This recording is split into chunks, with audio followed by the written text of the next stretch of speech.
A Souza Produções convida você a se tornar um patrocinador. Semeie no nosso ministério. Com a sua oferta poderemos produzir muito mais vídeos. Este é um ministério independente e, por isso, precisa da sua participação. Inscreva-se no canal e compartilhe os vídeos. Seja um multiplicador desta visão.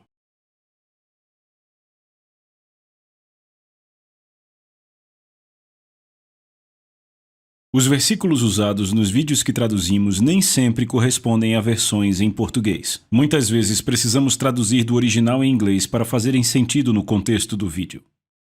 Eu quero que você vá para o livro de Atos, capítulo 12. Livro de Atos, capítulo 12. Eu vou começar a ler do versículo 1. E é importante que vocês sigam a história aqui com muita atenção para poderem entender. Por aquele tempo, verso 1, por aquele tempo o rei Herodes mandou prender alguns da igreja para os maltratar. Alguns membros da igreja, ele diz. E ele matou Tiago, o irmão de João, com a espada. Pare por um momento. Quem é esse Tiago? Vocês lembram dele? Toda vez vocês leem Pedro, Tiago e João. Pedro, Tiago e João. Estes eram os três mais próximos a Jesus. Você tem os dois filhos de Zebedeu, Tiago e João. E aqui, este é o cara que foi morto. Ele era próximo de Jesus. Pense nisso. Como pode? Como isso pode ter acontecido? Aqui está um dos dois, cuja mãe foi a Jesus dizer: por favor, eu gostaria que os meus dois filhos sentassem uma à sua direita e uma à sua esquerda, no reino de Deus. Então, ele não está falando de alguém ordinário, não, ele cita um homem que era próximo de Jesus. Ele não era apenas um dos discípulos, ele era um dos muito próximos. Um dos que poderia ser dito que era íntimo. Quando Jesus foi ao Monte da Transfiguração, ele levou 3 pessoas. Quem eram eles? Pedro, Tiago e João. Então, a Bíblia diz que o rei Herodes perseguia a igreja. Ele perseguia os membros da igreja. E ele matou Tiago, o irmão de João, com a espada. Ele o matou? Onde estava Jesus? Por que Jesus não está falando nada sobre isso? Onde estava Deus? E as pessoas dizem, por que Deus deixou isso acontecer? Porque elas não entendem como o reino de Deus funciona. Por que Deus deixou isso acontecer? Você não fez a pergunta certa? A pergunta certa seria, será que Deus deixou isso acontecer? Não diga por que Deus deixou isso acontecer, porque isso significa que você está dizendo que ele foi responsável. Não devia ter deixado acontecer. Você está afirmando que era o trabalho dele pará-los. Você diz, por que ele não parou? Mas imaginem se eu dissesse a vocês hoje, ei, você, levante, por que você não limpou o chão esta manhã? Você diria, ninguém me disse que eu deveria limpar. É o que você diria, não me disseram. Eu não sabia que era minha responsabilidade. Por que você não abriu as portas da igreja hoje? Eu não sabia que eu deveria abri-las. Não me disseram? E você diz, por que Deus deixou isso acontecer? Você já descobriu se ele tinha ou não a responsabilidade de parar isso? Ele matou Tiago, irmão de João, com a espada. Isso me chamou a atenção. Tiago, próximo de Jesus, foi morto. E Deus não fez nada sobre isso? Ele poderia ter feito algo sobre isso e não fez? E quanto a Jesus, onde estava Jesus? Jesus poderia ter feito algo sobre isso e não fez? Por que ele não fez? Sabe, um dos problemas que nós temos entre os cristãos é a nossa comunicação por causa do nosso pensamento. Sabe, se seu pensamento está errado, sua fala estará errada. Nós nunca realmente expressamos nossas ideias da forma que Deus quer que façamos. Então, quando damos glória a Deus, tendemos a obscurecer no modus operandi por trás do que quer que seja pelo que estamos dando glória. Vou dar um exemplo. Eu digo, Deus me curou. Veja, Ele me curou. Ele tirou o tumor do meu corpo. Você diz, Deus me curou. Isso é bom, mas meio que obscurece como isso foi feito por Deus. Eu vou explicar melhor. Se alguém estivesse ouvindo, ele ia querer saber como Deus fez isso. Bem, ele não sabe, então... Bem, Deus o curou. Deus tirou o tumor. Então, se o tumor não saiu, Deus não o tirou. Deus não me curou. Ele não fez o que ele deveria fazer. Entendem?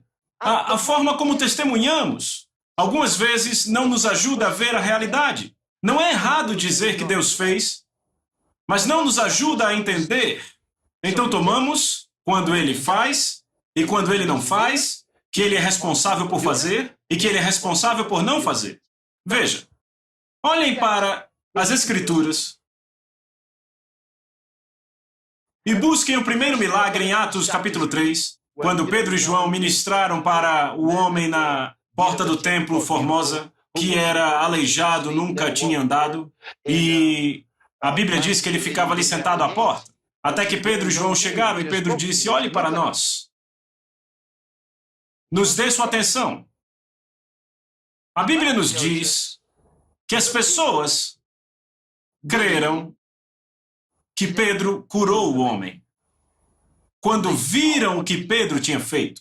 Eles não disseram quando viram o que Deus tinha feito. Sabe, na nossa religiosidade, nós tendemos a nos apresentarmos como humildes sem a linguagem espiritual real. Foi o que Pedro fez. E foi Pedro que disse, na verdade, foi Deus que fez. Eu não poderia ter feito nada, foi Deus quem fez. E quando Paulo curou os enfermos, você vê a mesma coisa. A Bíblia diz, quando viram o que Paulo tinha feito. Ali não diz quando viram o que Deus tinha feito. Veja, Jesus não disse aos seus discípulos, eu quero que vocês vão e eu vou curar os doentes através de vocês. Nunca disse isso. Nunca disse isso. Ele disse, vão e curem os doentes. Vocês vão e curam eles. Ele disse, vocês limpam a lepra. Vocês levantam os mortos. Ele não disse, eu vou curar os enfermos através de vocês. Então passamos a responsabilidade para Deus. E quando Jesus curou as pessoas? Será que ele disse, aqui, vejam, o meu poder lhes curou? Ele disse, a sua fé te curou. A sua fé produziu resultados. Foi isso que Jesus disse. Era a responsabilidade deles. A tua fé te curou. Em algumas ocasiões, ele realizou o milagre. Ele não disse, o que Deus vai fazer através de mim agora? O quê? Não. Ele não disse isso. Ele fez aquilo porque é isso que chamamos autoridade delegada, poder delegado. Ele era um homem de autoridade.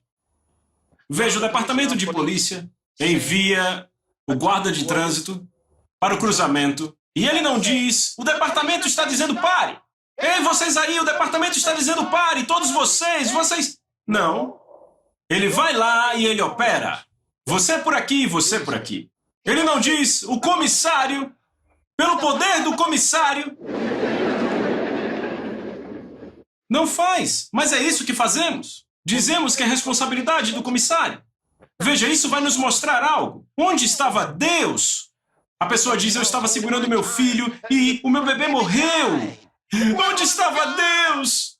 Meus amigos estão dizendo, onde está o meu Deus? Estão me perguntando, onde está o meu Deus? O que Jesus disse? Toda autoridade me é dada nos céus e na terra.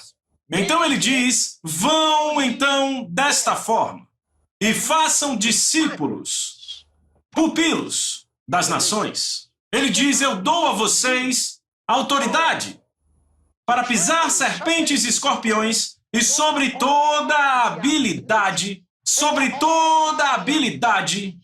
do inimigo. E nada de maneira alguma machucará vocês.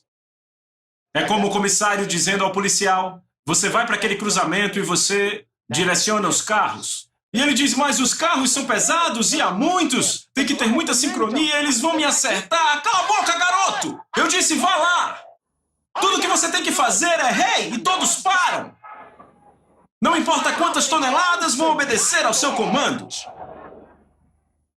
Ele foi treinado para entender sua autoridade. Então, deixe aquele cara fazer assim para você e você avance além daquela linha. Então você vai encarar a ira do comissário. É aí que ele aparece. Entendem agora? Não é a ira do guarda de trânsito, mas a ira do comissário que o colocou ali. É aí onde ele entra. Para dizer, você fez isso comigo, ele não diz, você fez isso com ele, não. Comigo, ele diz, a polícia, a lei. Entendem agora?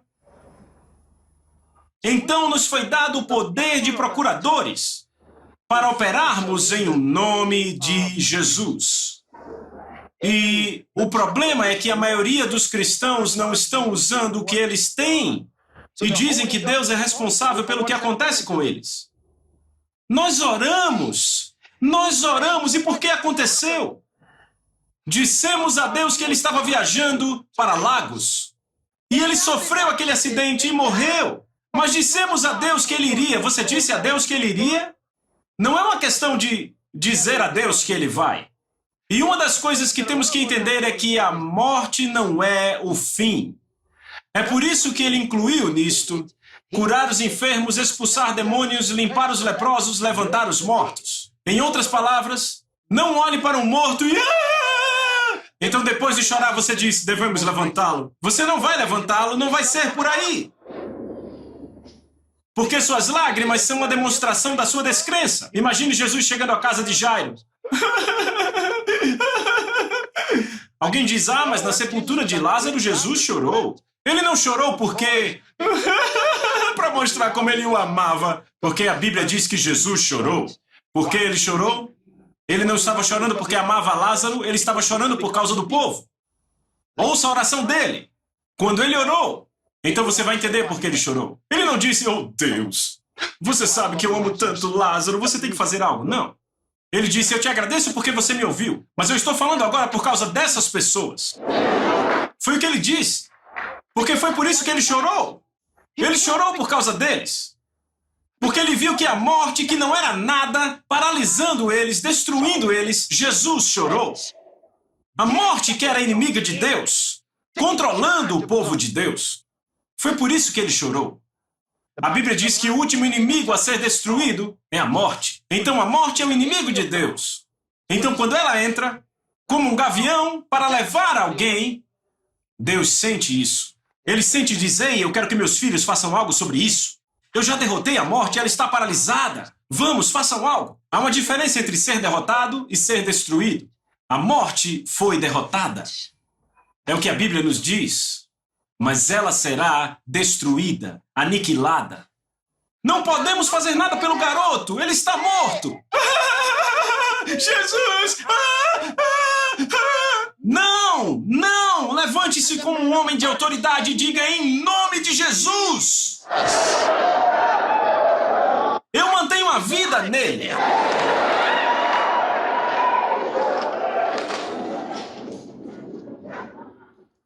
Num sequestro relâmpago, levam seu marido. Eles o levaram. Jesus! Jesus! Jesus! Levaram meu marido! Jesus! Então já está resolvido, vão matá-lo. Fique onde você está ao invés de correr e diga em nome de Jesus! Com alegria! Porque você pode fazer algo sobre isso. Não importa onde o levaram, em o nome de Jesus! Eu mantenho a vida nele.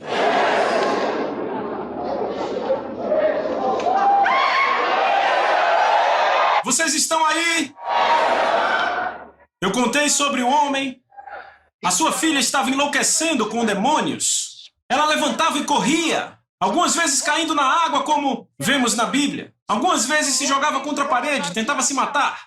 E nessa ocasião ela saiu, ela foi lá para fora e começou a correr para o rio, que não era muito longe de onde ela estava. O pai correu atrás da garota, mas sabem, ela correu mais que ele. Ela era mais jovem e os demônios a faziam correr mais rápido. E ele estava vindo atrás, pare, pare! E ela não parava. Os demônios a enlouqueciam. Oh. Quando ele não conseguiu pegá-la, ele parou e ele disse: Jesus, segure-a! Oh, e ela caiu no poder.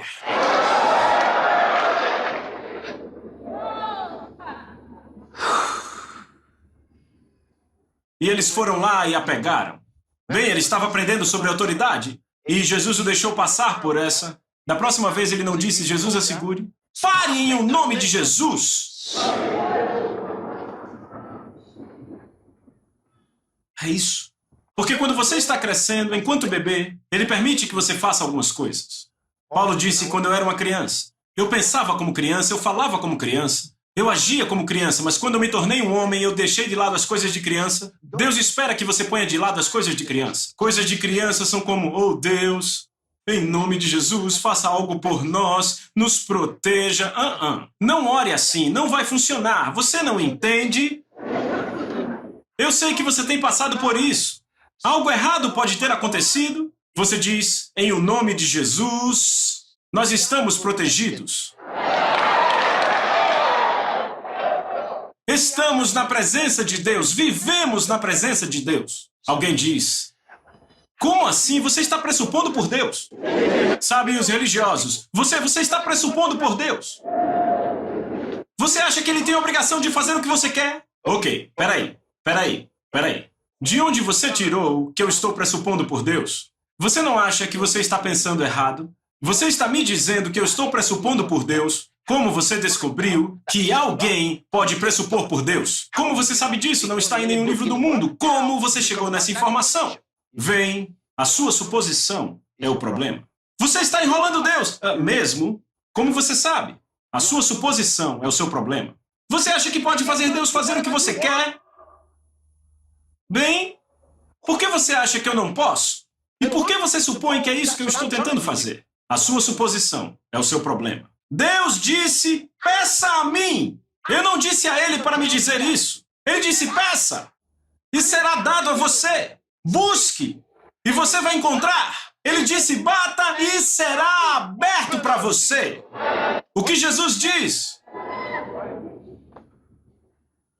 Tudo aquilo que pedires ao Pai em meu nome, Ele dará a você. Ele não diz: se você pedir algo, se Ele quiser. Ele diz: de acordo com a vontade dEle. O que é de acordo com a vontade dEle? De acordo com a palavra dEle. Significa pedir de acordo com a palavra dEle. Ei! Ouçam, Ele não está dizendo: peça por coisas que estão na vontade dEle.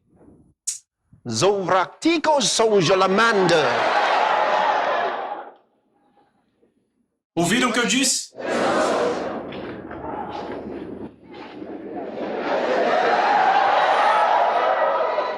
Ele diz: limpe os seus olhos, limpe o seu coração e entenda. Ele disse: se você pedir de acordo com a vontade dele. Eu quero que você note que ele não disse: se você pedir de acordo com a vontade dele, ele vai fazer. 1 João, capítulo 5. Então está bem. 1 João, capítulo 5. Eu vou ler para vocês a partir do versículo 14. E esta é a confiança que nós temos nele, que se pedirmos qualquer coisa de acordo com a sua vontade, ele nos ouve. Ele não disse: ele vai fazer isso.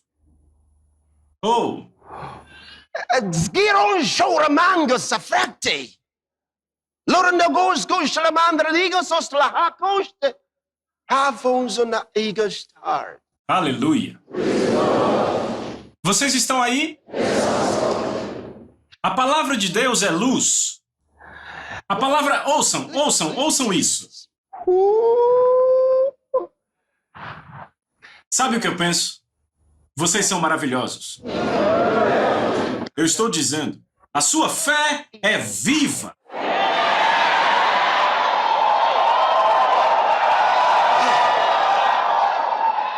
Sabe, a Bíblia nos diz como Paulo percebeu que havia um certo homem na cidade de Listra que tinha fé. Pode-se perceber a fé. Vocês percebem como estão puxando para fora essas coisas? puxando para fora. Aleluia! Sabe, toda vez que eu venho aqui, vocês estão pegando com voracidade. Aleluia! Então eu quero mostrar isso. Aqui está o que eles deixaram para trás naquela oração. Veja, Jesus disse, o que quer que pedires ao Pai, em seu nome, no nome de Jesus, ele disse, será feito, feito, feito. O que quer será feito. Ele nunca disse nada sobre a vontade de Deus. Lembram? Então, aqui, pela primeira vez, somos apresentados ao assunto da petição, tendo a vontade de Deus como algo que é um fato. Mas o que nós não vemos aqui, a não ser pelos nossos olhos espirituais, é que ele não está tentando nos dizer que o que quer que peçamos deve ser consistente com a vontade dele. Não é disso que ele está falando. Pelo contrário, há outra forma de trazer uma nova cláusula ao que Jesus já disse. Você está mudando o que Jesus já disse. Jesus disse, o que quer que pedires, será feito. O que quer que pedires, e ele usa o grego ginomai, que significa será fabricado para você, mesmo que isso não exista.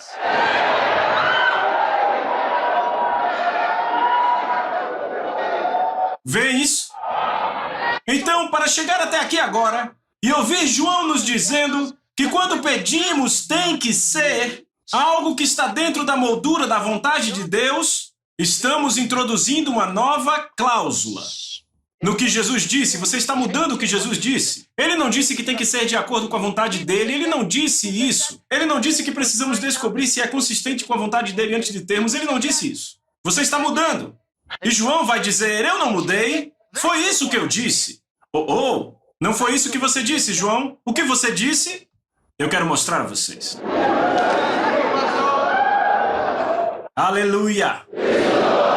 Vamos entrar de novo. E esta é a confiança que temos nele, que se pedirmos qualquer coisa, de acordo com a vontade dele, ele ouve a nós. Vamos para a próxima. E se sabemos que ele nos ouve, tudo aquilo que pedimos, sabemos que temos as petições que desejamos dele. Veja, ele separou. Veja isso. A execução disso e o fato de ouvir isso são duas coisas diferentes. Então, o que o homem está dizendo? Ele está dizendo a mesma coisa que Tiago disse. Quando Tiago disse, falta alguém sabedoria, que peça a Deus que dá a todos liberalmente e nada lhes impropera. Então ele diz, mas peça porém em fé, em nada duvidando. Pois o que duvida é como a onda do mar. Ele diz, não suponha esse homem que alcançará do Senhor alguma coisa. O que temos no que diz respeito a Tiago? Você não recebe o que você quer porque você não está pedindo em fé.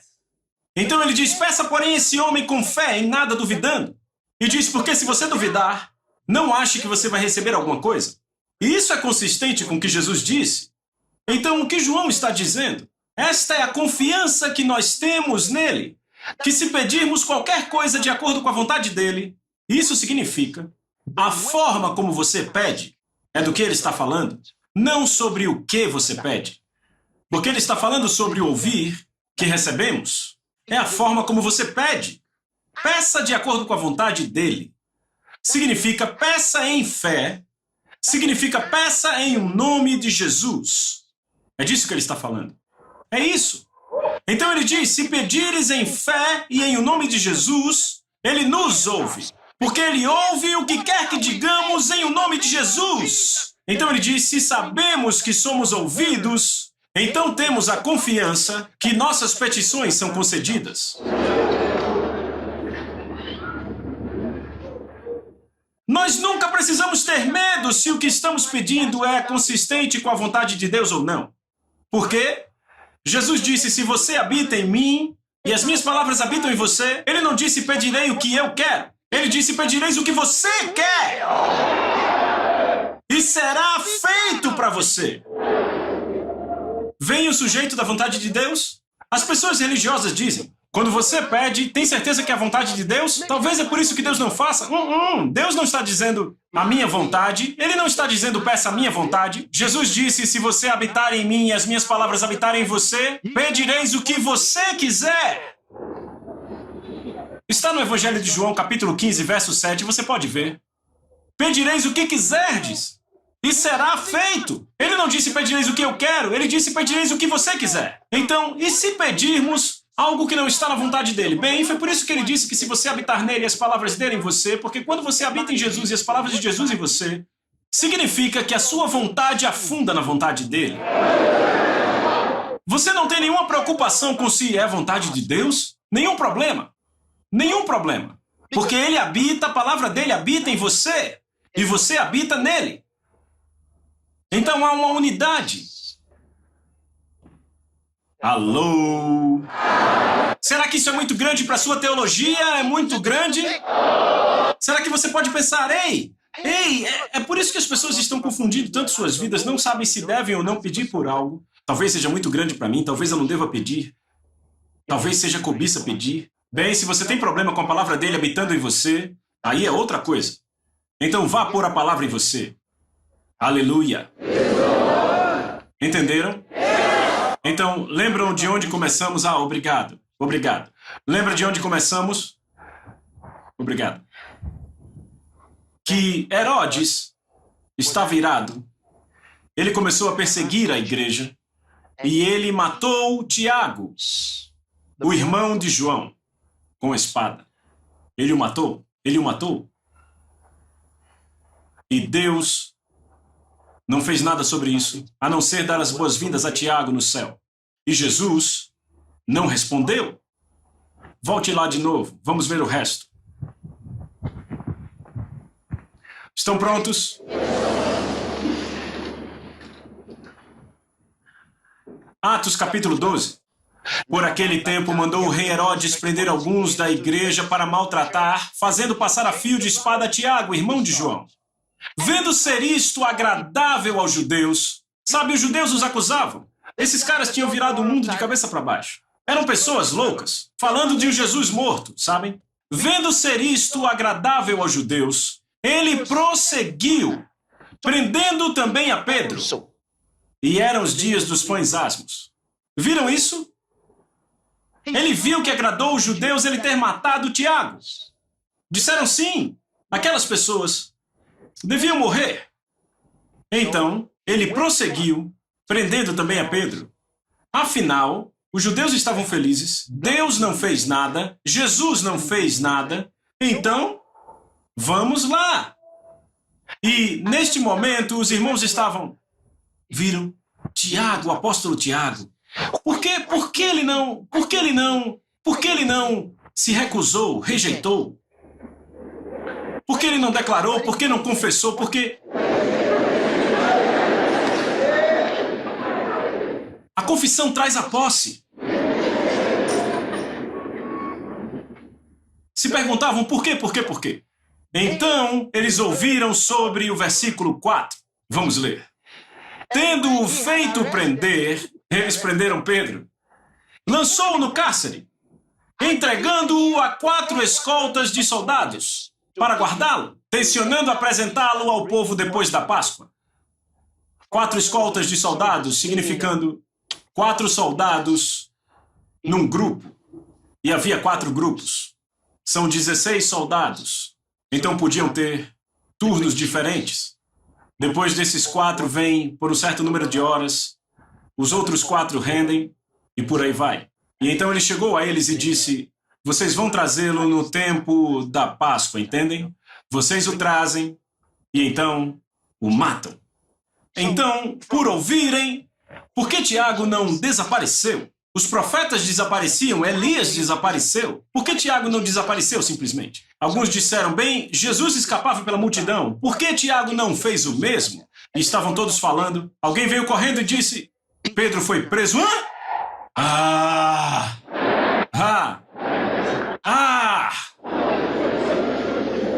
Isso está ficando demais. Por quê? Tem que haver a morte de alguém para que aprendamos a lição.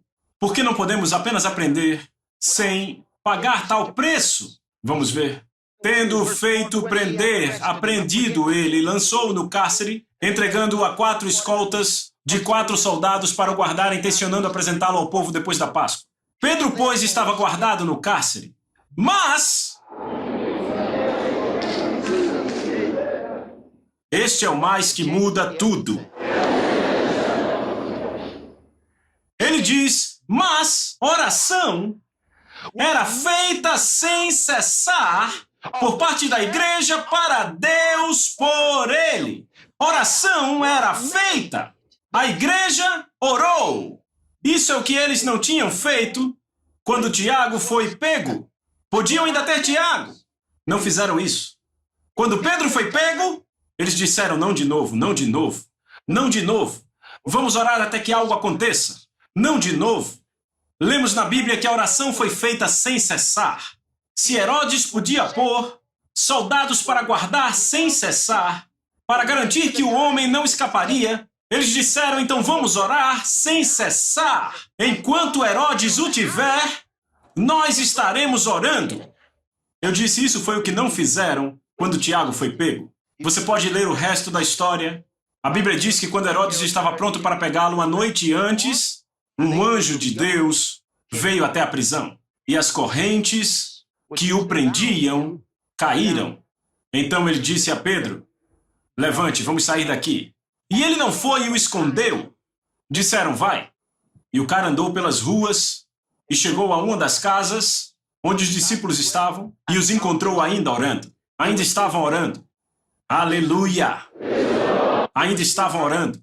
Quando sua família enfrenta um desafio, quando a sua família está sendo atacada, o que você faz? Senta e chora?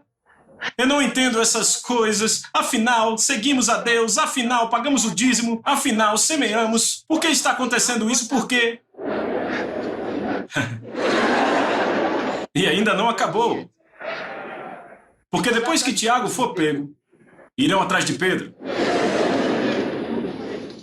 Não, você acha que seu filho tem um problema e isso é tudo? Virão atrás de você. Veja, entenda, o diabo, ele não para. E ele tem aqueles pequenos demônios se alegrando. Ah, fizemos algo. E ele diz, ah, vamos fazer outra agora.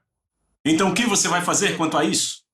Na sua família, você tem 4 irmãos. Todos os 4 irmãos perderam o emprego. E você permanece calado. O que você está esperando? Que eles venham para pegar Pedro? Porque eles vão pegar Pedro. Pegaram Tiago nas suas finanças. Você não fez nada. Esperem até que peguem o Pedro da sua conta.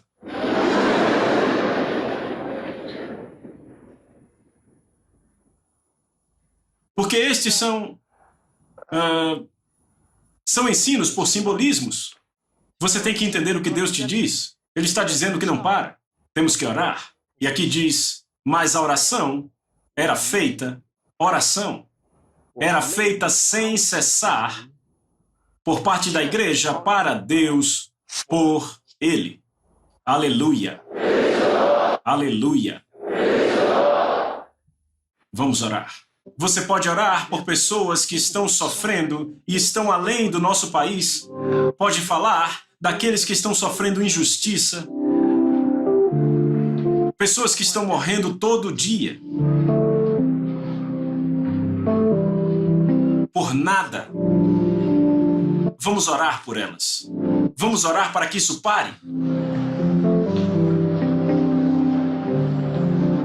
Então, por todo mundo, ao Espírito de Deus, pondo alguma coisa em sua mente, aqueles que estão sofrendo injustiça, ore por eles.